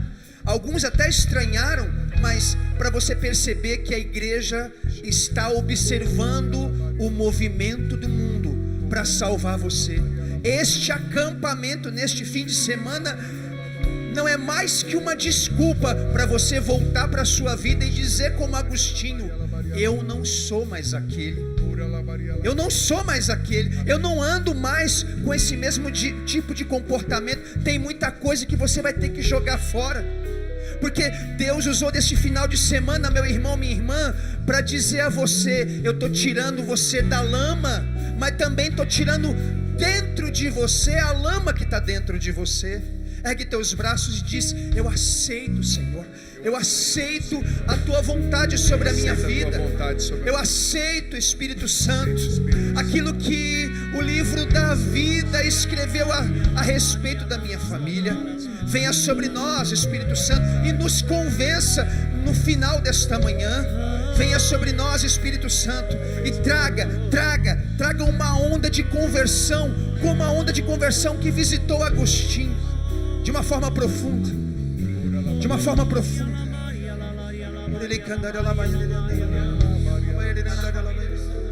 Nesse final de semana, eles construíram esses muros que o Padre Adriano falou para nós, esses muros espirituais. Eles eram permanentemente preocupados para que nenhuma das modas daquela época pudessem atingir a sua família. Eles protegiam a sua família. E nós hoje queremos pedir mais uma vez a intercessão dos santos Luiz e Zélia, e com eles decidir hoje, como disse o Evandro agora, não sou mais aquele. Nós não somos mais aqueles. E hoje nós decidimos, assim como um dia Luiz e Zélia, quando construíram a sua família, decidiram que ali certas coisas no seu lar não entrariam. Eles decidiram que Deus seria o primeiro a ser servido. Tome essa decisão agora em oração. Diga para o Senhor: eu aceito, eu creio, eu quero, eu te coloco, Senhor, eu abro espaço na minha vida, no meu matrimônio e na minha família, para que o Senhor, que é a rocha, seja o primeiro a ser servido, o primeiro a ser amado, o primeiro a ser adorado, o primeiro a ser reverenciado, na minha casa, no meu lar, não entrará mais nada daquilo que destrói a família. O meu lar eu consagro a Ti, Senhor. O meu matrimônio, a minha família são consagradas a Ti, Senhor. O Senhor será sempre, a partir de hoje, dessa minha decisão, o primeiro a ser servido. Amém, Senhor. E com os braços erguidos, solta a sua voz no Espírito agora, junto com o Paulinho, junto conosco. Solta a sua voz em línguas. Erga os braços, filho, filha. Até mesmo você que não tem o hábito de rezar assim, você aqui, você em casa, erga os braços. O Espírito Santo está provocando uma mudança de mentalidade. Vem, Espírito Santo, sela em nós tudo que o Senhor fez nessa manhã, tudo que o Senhor fez nesse acampamento. Vem, Espírito Santo, e muda a nossa mentalidade. Os valores mundanos, ideológicos, enraizados em nós, vem arrancar, Espírito Santo. Vem nos compreender que a família, com o homem, com a mulher, com os filhos, é uma instituição divina e ninguém pode mudar. Vem, Espírito Santo, nos batiza. Vem, Espírito Santo, nos encha. Vem, Espírito Santo, nos convença sobre a verdade de Deus. Arranca as escamas dos nossos olhos. Nos batiza, Espírito Santo. Infunde em nós os Teus dons. Com os braços erguidos, cantemos. Ó vento impetuoso, uma vez mais para encerrar. Vem nesse lugar. Fortalece o que é fraco com Teu poder. Solta a voz. Ó vento impetuoso, canta isso. vem neste lugar, fortalece o que é fraco com o Teu poder. Rasgue o céu, meu Pai, sopra. Vem Espírito Santo, vem. Ó vento impetuoso, cante. Ó vento impetuoso, vem neste lugar, fortalece o que é fraco com o Teu poder.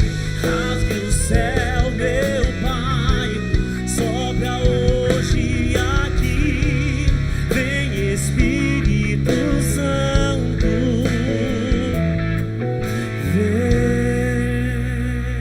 Senhor esteja convosco. Ele está no meio de nós. Que desça sobre vós e vossas famílias, selando essa nova mentalidade, essa retomada, por intercessão de Santa Zélia, São Luís Martã, e permaneça para sempre com as relíquias deles aqui. A bênção do Deus Todo-Poderoso, Pai, Filho e Espírito Santo. Amém. Uma salva de palmas à família.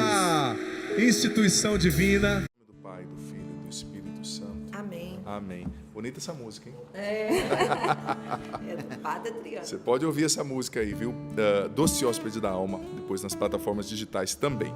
Gente, 1 Samuel, capítulo 17, versículos do 23 ao 36, como o padre já disse. É um pouquinho grande a citação, mas o padre vai ler e depois eu vou explicar. Vou ler e depois eu trago as explicações para você, a partir então do versículo 23.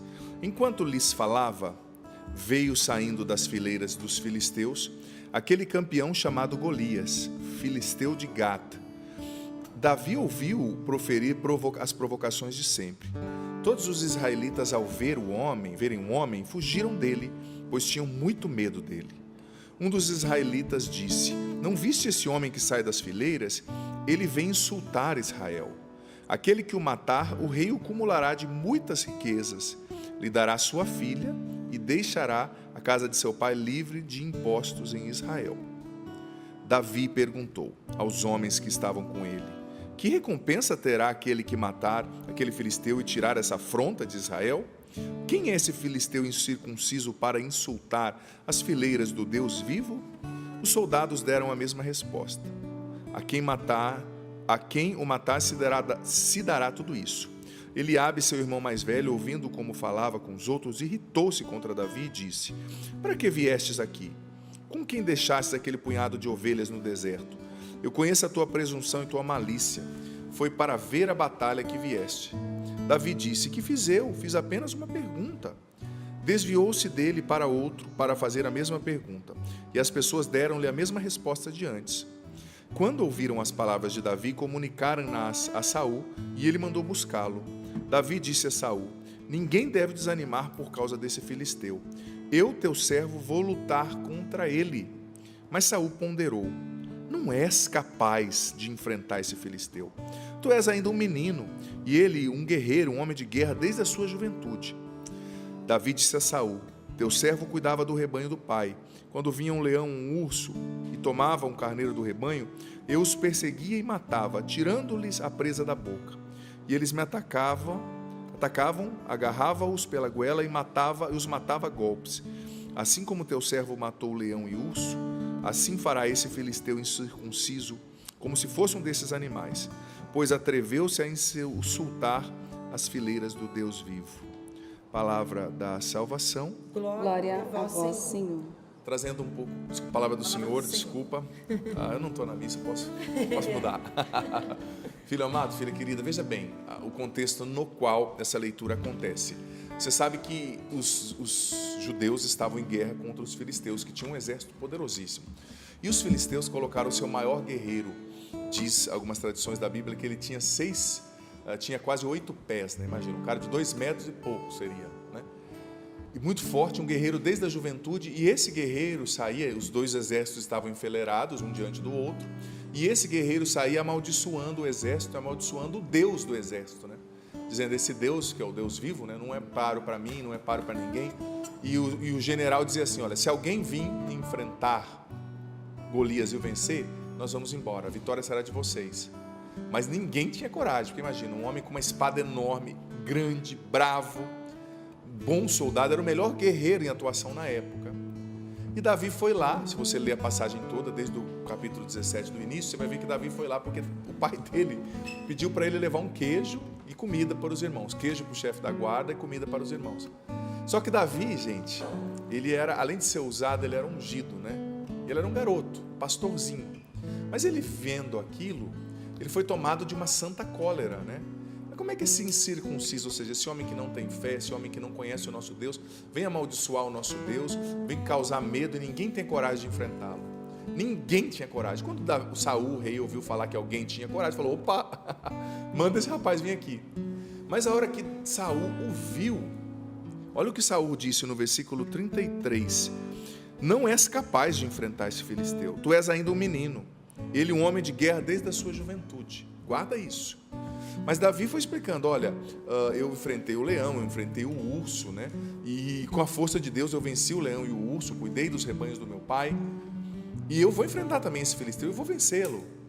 Mas gente, olha, eu digo para você, a pior batalha de Davi não foi contra o gigante, foi contra as palavras de Saul.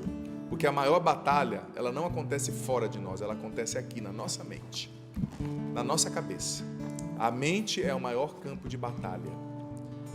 Às vezes, quando Deus quer te dar uma grande vitória, quando você vai vencer um grande gigante, o inimigo vem e coloca pessoas na sua vida para semearem palavras negativas a seu respeito. Palavras de desaprovação, palavras de negatividade, palavras de inferioridade. A maior batalha de Davi, ele já venceu o filisteu quando ele venceu a batalha na mente, não aceitando as palavras de Saul. Porque veja bem, se Davi tivesse aceitado as palavras de Saul, as palavras de Saul teriam se tornado a sua realidade. E talvez eu e você nem tivéssemos ouvido falar de Davi. Se Davi tivesse aceitado, não é mesmo, eu sou um garoto, eu sou um pastorzinho, né? Eu vou embora. Nós não conheceríamos Davi. O nome de Davi aparece mais de 1000 vezes em toda a Sagrada Escritura, você sabia? Nós nunca teríamos ouvido falar dele, se ele tivesse deixado que aquelas sementes negativas o limitassem, o definissem e construíssem a sua realidade.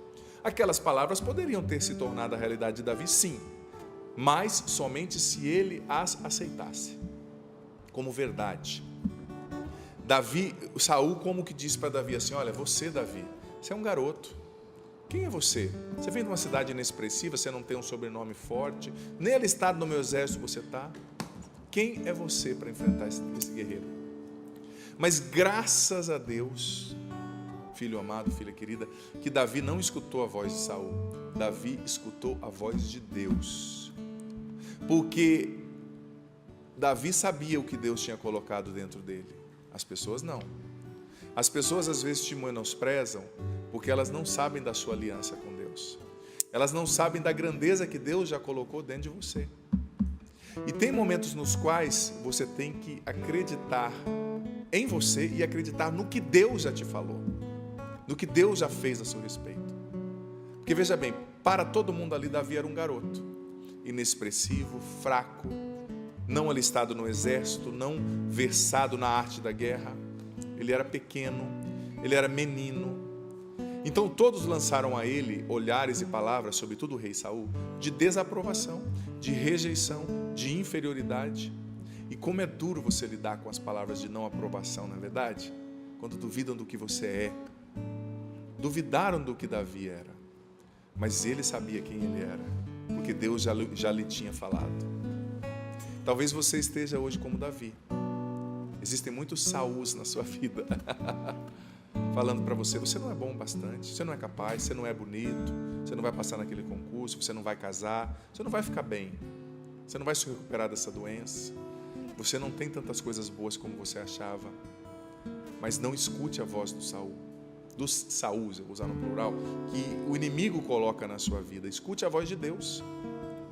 Escute a voz de Deus. E diga de passagem, nós precisamos ser muito seletivos, a palavra é essa, para as sementes que nós permitimos entrar dentro de nós e as que nós não permitimos. Porque veja bem, palavras são sementes, podem ser sementes de vida ou de morte, sementes positivas ou negativas.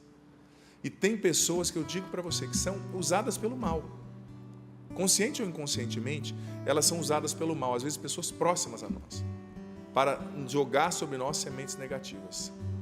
Mas essas sementes só crescem se elas se enraizarem.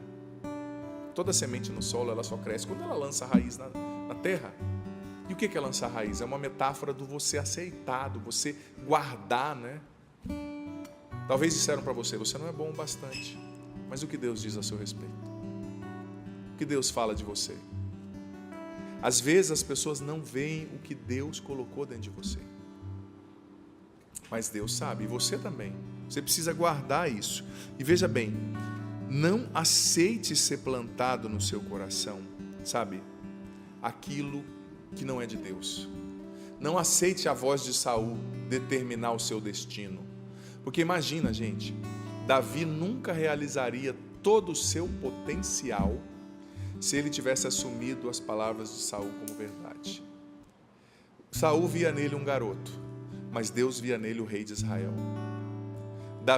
Saul via nele alguém sem sobrenome, sem legado, mas Deus via nele um ungido, do qual viria, da sua descendência, viria o Messias Salvador, que é Jesus.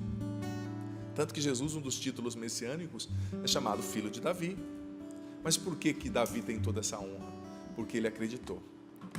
Talvez hoje você está mal, você acordou triste, confuso, porque você está guardando a palavra do Saul, que o demônio enviou na sua vida. Me perdoe a sinceridade, mas guarde a palavra de Deus. Você não é um derrotado. Você que vai escolher que palavra você guarda. Você pode guardar a palavra que disseram assim: você não é capaz. Ou você pode guardar aquela palavra que diz: tudo posso naquele que me fortalece. O que você vai escolher? O que você vai guardar? Você pode guardar a palavra que disseram: você não é capaz. Você não... Tem uma expressão, né, que eu acho bem interessante, que o pessoal usa em inglês, né? Measure up. Você não vai entrar na medida, você não serve, você não preenche a estatura que estão esperando, né? Sabe? Mas Deus está dizendo: olha, eu tenho para você mais do que você pode pedir ou pensar. E guarda esse itinerário espiritual no teu coração. Sempre quando Deus tem algo grande para te dar, o inimigo vai enviar uns 4, 5 Saul no seu caminho, dizendo assim: não, você não é capaz de fazer isso, você não é bom o bastante, você não consegue, né? E claro, por mais que você tenha limites, você com seus limites não é nada, mas você com seus limites de Deus é tudo. Ele te leva mais longe, Ele te leva além. E veja bem, a nossa vitória acontece quando a gente não escuta os Saús que são enviados na nossa vida, sabe? A nossa vitória acontece quando a gente luta a batalha da mente. Eu vou escrever um livro sobre isso, Paulo, eu não sei quando, mas eu vou escrever sobre a batalha da mente. Deus tem me incomodado muito com isso, sabe? Quando eu tiver tempo. É que eu acabei de lançar aqui a libertação da mente ansiosa, que também tem a ver com mente, né? Mas é aí que o combate acontece, né? Dostoiévski dizia que a mente humana é o campo de guerra onde Deus e o diabo guerreiam todos os dias, né? E é verdade. É verdade, a gente precisa, como eu escrevi o livro A Libertação da Mente Ansiosa, para dizer que a ansiedade também começa na mente. Porque o que acontece? O Saul vem através de pessoas, né? Ou através de tentações mesmo, né? Soprando na nossa mente palavras de desaprovação, palavras de dúvida, de medo. A principal arte do inimigo é semear dúvida. Semear dúvida. Ele vai semeando dúvida através de pessoas. Mas será que Deus está cuidando mesmo da minha família? Eu tenho uma conta para pagar? Será que Deus está vendo mesmo meu filho? Será que eu vou casar mesmo? Será que vai dar certo isso? Semeando dúvida. E essa dúvida, na mente, ela gera o quê? Ansiedade, medo, preocupação. Será que estão vendo o que eu estou fazendo? Deus está vendo o que você está fazendo. E na hora certa Ele vai fazer o que precisa brilhar em você e brilhar. Tenha certeza. Não aceite essas sementes. Não aceite os Saús. Porque veja bem, as pessoas não determinam o seu destino. Quem determina o seu destino é Deus. Só Deus. E veja bem, olha só. Você precisa identificar com exatidão, com sabedoria, quem está lançando sementes de negatividade sobre você. Talvez até uma pessoa próxima, um familiar, não vai soltar uma bomba nessa pessoa, claro. Mas talvez ele está sendo usado pelo inimigo sem perceber. Esteja atento, esteja atenta. Não aceite, não deixe essas sementes se enraizarem na sua vida. Mais uma vez eu digo, Deus colocou coisas em você que as pessoas não podem ver. As pessoas vêm de fora, sabe? Mas Deus colocou tantas coisas lindas dentro de você, grandes, que quando elas forem concretizadas, elas vão contrariar todas as projeções negativas que foram feitas sobre a sua vida. Tenha certeza disso, sabe? Mais uma vez eu digo, das pessoas, Saul via um garoto, Deus via o rei de Israel, sabe? E o que Deus tem para você, ninguém vai roubar. Quando a batalha fica maior, é sinal que está chegando. Não é para você desanimar, é para você falar, nossa, está chegando, né? Vai ser grande. E veja bem, entenda que por trás de toda ansiedade, salvo quando ela é um transtorno psicoquímico, né? Por trás de todo sentimento de ansiedade há uma semente negativa. O inimigo ama semear dúvida. Por quê? Semeando a dúvida, ele não deixa você aproveitar a vida. Quantas pessoas estão com uma ansiedade crônica na mente, nos pensamentos? Eu escrevi no livro A Libertação da Mente Ansiosa, porque elas não descansam. Ela, por exemplo, tem que ir no Sorrindo Amanhã. Aí a pessoa fica a noite inteira tensa, sabe? Ai, mas e se não dá certo? E se as pessoas não gostarem? E se eu não conseguir desenvolver? No caso do Gabriel, se eu não conseguir cantar. No caso da Paula, se eu não conseguir acordar, sabe? Você vai perdendo a paz. O inimigo nem sempre ele vai te impedir de fazer o que você tem que fazer, mas ele quer roubar a sua paz no caminho, para que você chegue lá tão cansado e assim ele roube a sua celebração, né? Porque às vezes até conquista, mas você não tem nem força para celebrar. E a celebração é um passo importante no processo. Então, cuidado com as sementes negativas que estão agora na sua mente. Como a guria falou da carteira de motorista, né? Às vezes tem uma semente aí, eu não vou conseguir dirigir. E se eu ficar sozinho? Né? Esses dias eu ouvi uma explicação tão fantástica que a pessoa estava dizendo, explicando que o inimigo, a frase que o inimigo mais gosta é o mais se, né? Mas se não me amarem, mas se meu marido morrer, mas se eu não passar no concurso, mas se eu não conseguir a promoção, mas se eu não conseguir pagar a conta. E essa pessoa explicava, né, que o mais se que surge na nossa mente é sempre associado ao pior cenário possível. Então essa pessoa dizia, e se nós mudássemos a chave, cultivássemos o mais si, mas numa perspectiva extremamente positiva? Por exemplo, mas se eu me recuperar totalmente dessa doença em um mês estiver correndo, mas se eu conseguir dinheiro para pagar essa conta e sobrar dinheiro para eu levar minha família na praia, mas se eu encontrar a pessoa da minha vida nesse mês, sabe? Mudar o pensamento, porque o mais se é sempre o negativo, não pode ser para o positivo. Mas se o programa de hoje não for maravilhoso e tocar muitos corações, né? No caso do Gabriel, mas se essa música estourar e tocar muitas pessoas, estourar no bom sentido, né? Atingir muitos corações, né? Levar muitas pessoas para Deus, e assim sucessivamente, né? Mais uma vez eu digo, as sementes negativas, elas estão aí para roubar a nossa paz e a nossa celebração. Por trás de toda ansiedade, por trás de toda preocupação, e olha que eu estudo isso seriamente, por trás de toda agitação e inquietação interior, existe uma semente negativa de dúvida, de medo. Mas Deus está com você em todo o processo. Padre, você não sabe o que eu estou vivendo. Eu não sei, mas Deus sabe. E eu te faço uma pergunta, isso que você está vivendo é mais poderoso que Deus? Esse problema é mais forte do que Deus, do que o Deus que morreu, venceu a morte, venceu o diabo e ressuscitou no terceiro dia? Claro que não, amado, amada. Levanta a cabeça, para de se focar só no seu problema. É você mesmo, é com você que eu estou falando, é você. Para de se focar nesse problema, nessa doença. Olha para Deus, Ele continua no trono, Ele continua cuidando de você. E veja bem, às vezes a gente permite que essas sementes negativas definam a nossa realidade. Não morda a isca. Tenha certeza que nesse dia você vai encontrar no mínimo 4 Saúls.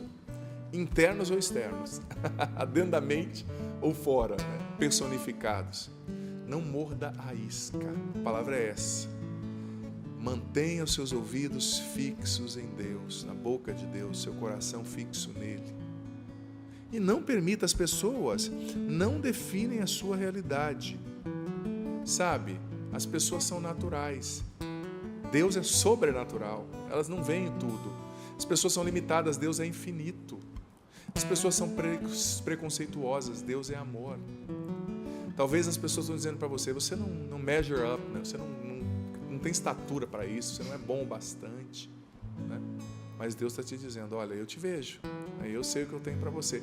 E é tão bonito e pensar, gente, que se Davi não tivesse escutado a voz de Deus, nós nunca ouviríamos falar quem foi esse homem, né?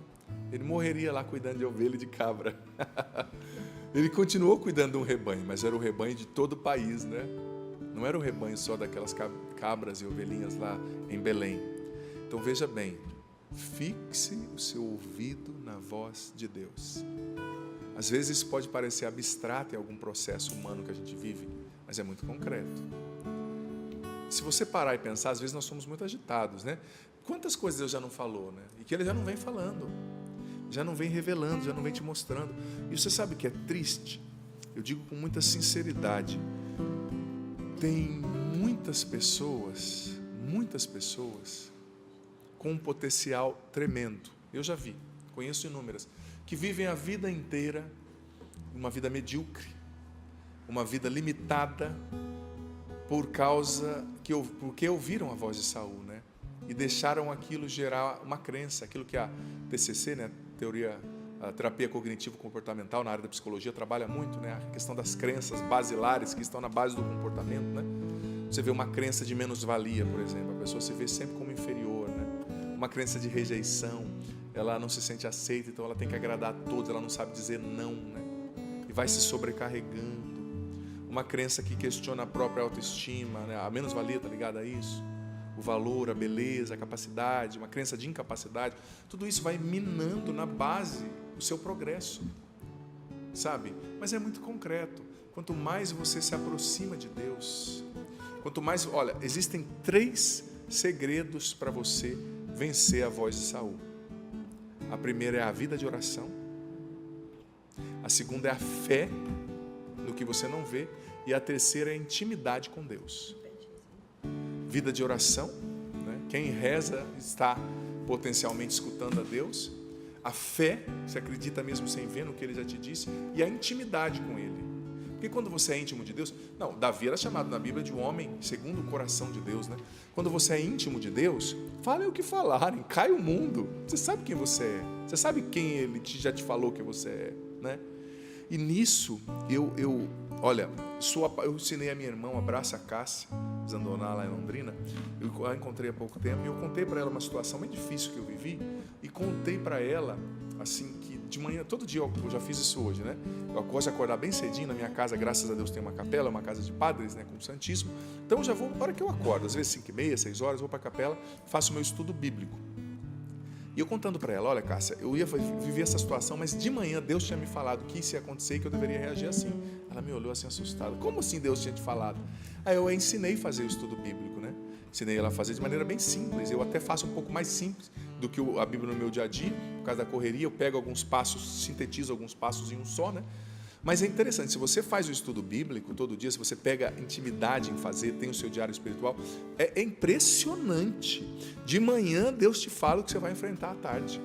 É impressionante. Sabe, você se sente assim conduzido por Deus em cada momento. É impressionante. Aí eu contando, ela ficou admirada, tipo assim, como se ela me olhasse. Ela não me olhou como Saul, não, que ela é maravilhosa. Mas que ela me olhou assim, de onde esse cara tirou essa intimidade com Deus toda? Deus falou para ele um negócio, eu também quero isso, né? Aí eu ensinei ela a fazer o estudo. Ela fez o estudo, mandou um vídeo, uma foto para mim do estudo dela, do que Deus tinha falado. Inclusive tem que mandar mais, viu, Cássia? Faz dias que você não manda. Mandou esses dias atrás, né? Tadinha, correndo, e eu também não mandei mais as minhas, né? Mas assim, interessantíssimo o que Deus falou para ela. E era o que ela estava vivendo. E ela, nossa, tipo assim, ela não me falou com essas palavras, mas eu vi nos olhos dela. Nossa, eu não sabia que Deus podia falar comigo assim. Deus pode falar com você, com todos nós, não é porque eu sou padre. Claro, lendo as duas passagens, nós lemos juntos, eu vi algumas coisas técnicas, teológicas que ela não viu, mas isso não anula o que Deus quis falar para ela, o que Deus quis falar para mim. A palavra é a palavra fala por si só, né? Não precisa sempre de um intérprete. Às vezes algumas passagens do Antigo Testamento são diferentes, difíceis de entender, mas mesmo assim, você sempre tira algo para a sua vida, né? Eu gosto de fazer o estudo bíblico, eu não sei os meus irmãos. Eu gosto de fazer com a liturgia de cada dia, porque eu sou padre, eu vou fazer missa todos os dias, né? Então eu já faço o estudo, eu já me sintonizo. Quando eu faço o estudo cedo, aí eu vou pregar na homilia, nem sempre eu falo o que Deus me falou, porque tem coisas que são para mim, né? Mas eu já chego na missa com uma sintonia com aquela palavra, né? Com a liturgia, primeira leitura, o salmo, o evangelho, que é como se eu abro a boca assim, flui. Porque eu já vivi aquela palavra, ela já entrou, saiu umas 5 vezes, assim, foi lavando, voltando, né? E Jesus disse no Evangelho para os discípulos, né? Olha, vós estáis puros pela palavra que vos tenho dito, né? A palavra, ela vai nos alvejando, nos tornando brancos como a neve, nos purificando, né? Então, a intimidade com Deus é um segredo. Todo santo, todo homem e mulher vitorioso na Bíblia foi alguém íntimo de Deus. Sem intimidade com Deus, você vai perder. Na verdade, você já é um derrotado sem intimidade com Ele. Desculpa a sinceridade. Mas, com intimidade com Deus, nem o diabo te segura. Desculpa a sinceridade. Eu acho que foi Santa Teresa, se eu não me engano, ou Santa Catarina, eu às vezes confundo, de Sena, que dizia que nada o demônio teme mais do que uma alma extremamente unida a Deus, íntima de Deus, né? Ele foge de quem é íntimo de Deus, porque ele sabe que ele não tem vez, né? Ele semeia 5 sementes de Saul, a pessoa vai rezar e Deus semeia 15 do céu, então ele vê que não tem espaço. Então, mais uma vez eu repito, a vida de oração, a fé e a intimidade com Deus. Porque veja bem, vida de oração é importante, mas nem sempre vida de oração significa intimidade com Deus, tá? Porque tem gente que reza mecanicamente para cumprir um preceito. Intimidade é relacionamento. Por exemplo, você pega um casal, né? Quantos anos de casada, filha? 23, né? Tem coisas tipo assim, eu não vou pegar, mas se tiver a Paulo e o Felipe junto conversando comigo, eles olham, já se entenderam. O Felipe vai olhar para a Paula e falar, nossa, ela precisa tomar um banho, descansar. Padre, amanhã a gente conversa. Vamos para casa, mulher, vamos dormir. Né? E a Paula olha para o Felipe e já fala, nossa, ele está inquieto, ele está com fome, ele está com sono. Né? A intimidade era isso, né? Eu vejo os meus pais, esses tempos atrás eu encontrei um casal que estava fazendo 68 anos de casado. Né? Gente do céu, a mulher conhecia, o homem olhava, a mulher sabia o que ele estava pensando. Né? A intimidade. E que privilégio, gente, meu Deus, se tornar íntimo de Jesus. Quando você se torna íntimo de Jesus, você já sabe o que ele está pensando sem ele falar, né? Por exemplo, quando a gente vai ministrar um evento, eu acho que os irmãos já viveram essa experiência, aqui temos músicos ungidos, a Val, uma ótima pregadora, a Paula também. Às vezes você vai rezar, você está na capela, naquela adoração tão forte, você e Jesus, a hora que você vai pregar, tipo assim, no momento da oração, você abre a boca, vai fluindo, você vai proclamando cura e coisas profundas, porque você já está tão ligado que é natural, tipo, você não está fazendo esforço, está fluindo. Né? Porque você já sabe como ele pensa e o que ele quer fazer. Olha, ele está indo por aqui, né? E às vezes ele só dá um empurrãozinho, né? Não precisa nem muito. Você já, opa, é por aqui, né? Você viu isso na vida do padre Jonas, né? Ele estava pregando, ele começava a falar de norte, no meio da pregação ele voltava a falar de sul, no final ele terminava no oeste, mas Deus estava levando ele. E ele sempre falava, olha, eu preparo, mas na hora da pregação o Espírito Santo me conduz. Se ele levar para a direita, eu vou para a direita. Se ele levar para a esquerda, eu vou para a esquerda. Se ele for para trás, eu vou para trás. Se ele quiser que eu pule, às vezes o padre Jonas pulava, pegava a pessoa no colo, cantava, subia na cadeira, cantava uma música 5 vezes, né? Pegava água, justamente, a Paula está lembrando muito bem, porque ele tinha intimidade com Deus. Para ele não importava uma mecânica protocolar, né? Não era um protocolo mecânico, não, era intimidade. E Davi, gente, onde ele adquiriu mais intimidade com Deus? Não foi no palco, não foi sendo general, foi lá no meio do rebanho, lá no escondimento. Às vezes você está reclamando porque Deus está te deixando no escondimento. Calma, isso vai ser a base para você suportar toda a bênção que Ele tem para te dar lá na frente. Não despreze o tempo do escondimento. Não despreze o tempo quando só tem você, cabrito, leão e urso. Qual que era a audiência de Davi? Qual que era a plateia de Davi? Cabrito, ovelha e os leão e os ursos que apareciam para roubar a ovelha dele, como ele falou, e o cabrito, né, para comer os rebanhos dele, né? Mas ali ele foi fiel. Ali, você sabia que foi ali que Davi compôs muitos dos seus salmos? Né? Primeiro ele foi chamado, depois ele foi chamado também para tocar para Saul, né? Porque Saul tinha uma depressão fortíssima, né? Diz a Bíblia que um espírito mau atormentava Saul e Davi ia tocar. Mas onde ele tocava? Porque o rebanho não é tão exigente assim. Depois que eles comem, eles deitam, né? Ficam ali sossegados. E aí Davi cantava, ele rezava, ele tocava a sua harpa. Ali ele foi adquirindo intimidade com Deus. Não, e os salmos de Davi, gente, eles são lindos. Meu Deus, não tem como negar que uma pessoa que escreve a seguinte coisa: assim como a costa suspira pelas águas correntes, assim a minha alma tem sede de vós, ó meu Deus, e eu anseio por estar na sua presença no seu tempo de dia e de noite. Não dá para negar que uma pessoa que escreve um negócio desse tem intimidade com Deus, né, gente? Que vive um negócio desse, né? Que ele não só escrevia, ele vivia, né? Tem salmos de Davi que parece tipo assim, Davi teve umas 800 mulheres, viu? Mas você sabe que a Bíblia diz que ele teve umas 800 mulheres, né? Muitas, tadinho. Brincadeira. Como assim? Brincadeira. Não, tadinho, eu digo assim, porque ele era rei, ele tinha tanta coisa, podia ter uma só, amar uma só, né? Que a mulher merecia ser amada, mas era única. Consertei? Entendi, consertou bem. Brincadeira. Tinha muitas mulheres, mas mesmo ele tendo tantas atenções para dividir o seu coração, o foco é esse, né? Ele dividia o coração, é isso que eu queria dizer. Com tantas pessoas, ele tinha um amor único para com Deus. Tem um salmo que ele fala, eu não me recordo qual salmo que é, mas que ele diz assim, olha, eu vou deitar com saudade de estar na sua presença. E de madrugada eu acordo com uma dor no peito porque eu não estou no templo. Gente, nem no sono ele queria estar com Deus. Você é assim? Eu gosto muito de rezar, quem me conhece sabe. Mas eu, vou ser sincero, eu não cheguei nesse nível. De acordar no meio da noite falando, nossa, eu estou com saudade, eu preciso ir na capela. Eu preciso estar com Ele. Gente, o que ele vai me falar? Né? Às vezes eu acordo assim, nem sempre, viu? Davi, me ajude, reze por mim aí do céu. Mas às vezes eu acordo com aquela vontade, nossa, eu quero fazer meu estudo bíblico, o que Deus vai me falar hoje? Né? Porque Ele fala. E é interessante, quando você vai viver um tempo de pancada, se você tem intimidade com Ele, Ele revela. Quando você vai viver um tempo de bonança, Ele revela. Intimidade é o segredo dos fortes. Intimidade é o segredo dos vitoriosos. Intimidade é o segredo dos homens e das mulheres de Deus. Se você não for íntimo de Deus, me perdoe, automaticamente, sem você fazer força, as palavras de Saul vão entrar. E vão construir realidade. Vão construir crenças, vão limitar comportamentos e conquistas. E vitórias e santidade, né, que é o mais importante. Não deixa você crescer na santidade. Mas se você for íntimo, você só vai escutar Ele. E ninguém vai te roubar isso. Eu te peço, Espírito Santo, venha desenraizar do nosso coração todas as sementes negativas que já se enraizaram. Espírito Santo, às vezes nós ouvimos por muito tempo a voz de Saul, dos Saús internos e externos. Vem, Espírito Santo, tirar pela raiz, arrancar as sementes negativas que entraram em nós e que se enraizaram, gerando comportamento, percepção, atitude, reação. Vem, Espírito Santo, nos batiza e nos encha. Vem, Espírito Santo, nos faz crescer na fé, na oração e nos dê intimidade com Deus, intimidade com Jesus. Vem, Espírito Santo, transformar a maneira como nós nos vemos. Faça com que nós nos enxerguemos como Deus nos vê. Vem nos curar as feridas da alma, as palavras duras que criaram feridas, que nos desvalorizaram. Vem nos libertar das crenças de menos-valia, de inferioridade, de autorrejeição. Vem, Espírito Santo, nos batiza e nos encha. Derrama sobre nós a Tua graça, nos liberta, Espírito Santo. Cura o nosso coração, nos enche com os Teus dons.